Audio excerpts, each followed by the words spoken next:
اگر تمام حیاتش روزه دارد، ثواب همون یک روزی که تناول کرد دیگر ثواب او را درک نمی کند. بنابر رسول اکرم صلی الله علیه و سلم فرمودند لکل شیء زکات و زکات الجسد الصوم. پیامبر فرمودند هر چیز به خود زکات دارد. ببین مال به خود زکات دارد، زراعت به خود زکات دارد، حتی چارپاها به خود زکات دارند که بعد از دادن زکات مال شما پاکیزه می شود. لکل شیء زکات. پیامبر گفتند هر چیز به خود زکات دارد و زکات الجسد الصوم. اما زکات بدنهای شما پیامبر گفتند این روزه است.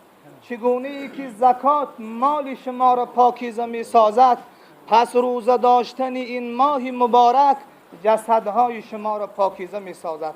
لکل شیء زکات و زکات الجسد الصوم.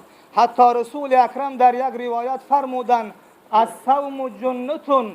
روزه داشتن این ماه مبارک گفتن این سپر است. چگونه سپر است؟ روزه داشتن این ماه مبارک سپر است که روزه‌دارها را در دنیا از گناه کردن نگه می دارد و در قیامت از آتش دوزخ.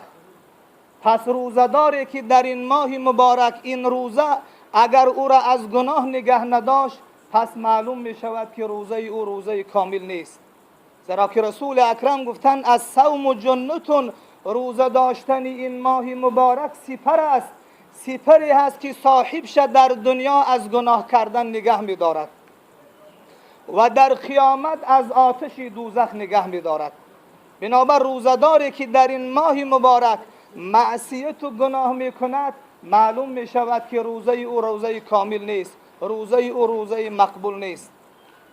بنابر حضرت مولانا می فرماید هر عضو را به یقین دان که روزه است.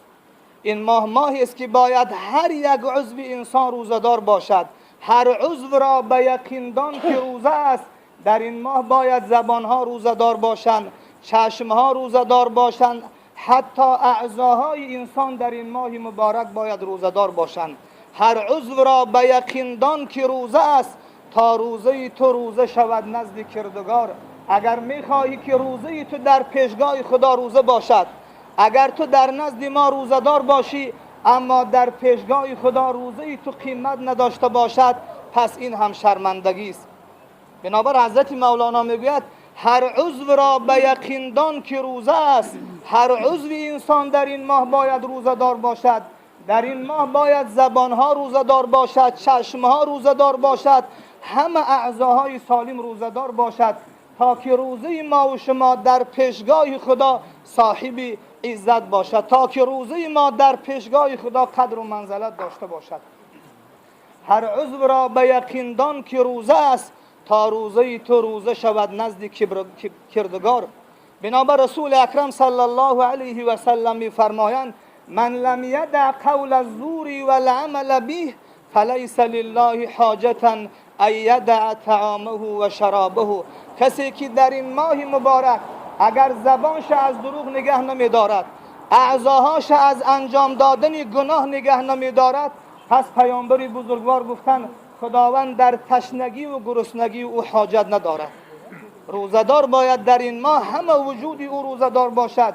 بنابر رسول اکرم فرمودند رب صائم لیس له من صیامه الا الجوع والعطش. گفتم بسیاری از روزدارهایی هست در دنیا که بغیر از تشنگی و گرسنگی دیگر برای اونها چیزی نمی رسد.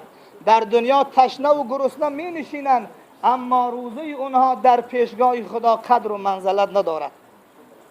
بنابر حضرت همین فرمودند که هر عضو را به یقین دان که روزه است تا روزه تو روزه شود نزد کردگار. اگر انسان میخواهد که روزه او در پیشگاه خدا روزه باشد، پس باید او این ماه به پاکی روزه دارد.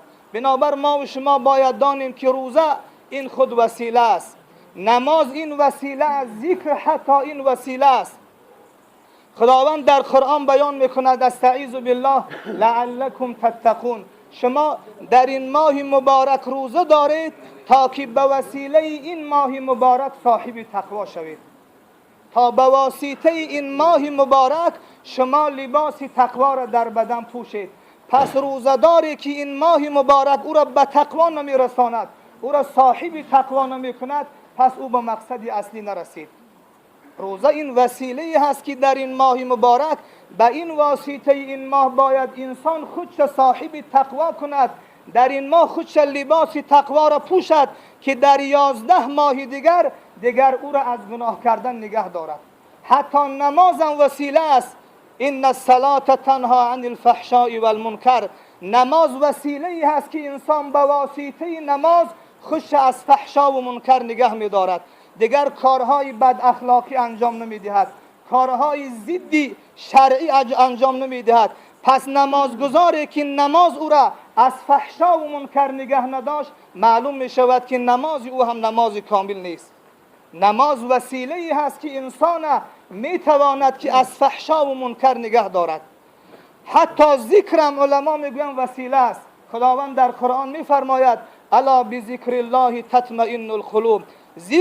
ذکر پروردگار عبادتی هست که در روح شما، در قلب شما، در جسم شما آرامی را میبخشد.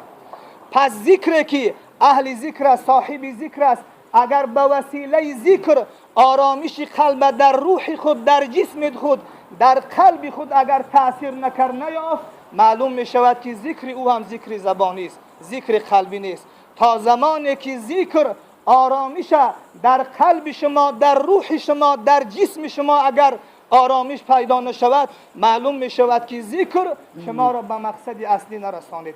بنابر روزه هم وسیله هست که به واسطه این ماه انسان می تواند که به مقصد اصلی رسید، و مقصد از روزه داشتن این است که لعلکم تتقون. به واسطه این ماه مبارک شما لباس تقوا را پوشید، شما تقویت تقوا را در بدن قوی کنید تا که در دیگر ماها شما خودتان از گناه کردن نگه دارید. و آخر دعوانا ان الحمد لله رب العالمین.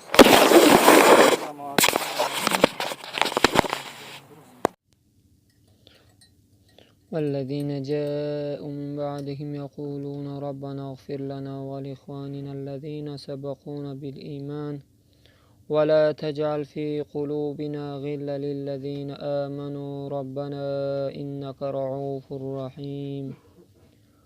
اللهم اهدني فيمن هديت وعافيني فيمن عافيت وتولني فيمن توليت وبارك لنا فيما أعطيت. اللهم اوصلنا إلى جميع المقاصد وتقبل توبتنا وتب علينا إنك أنت التواب الرحيم برحمتك.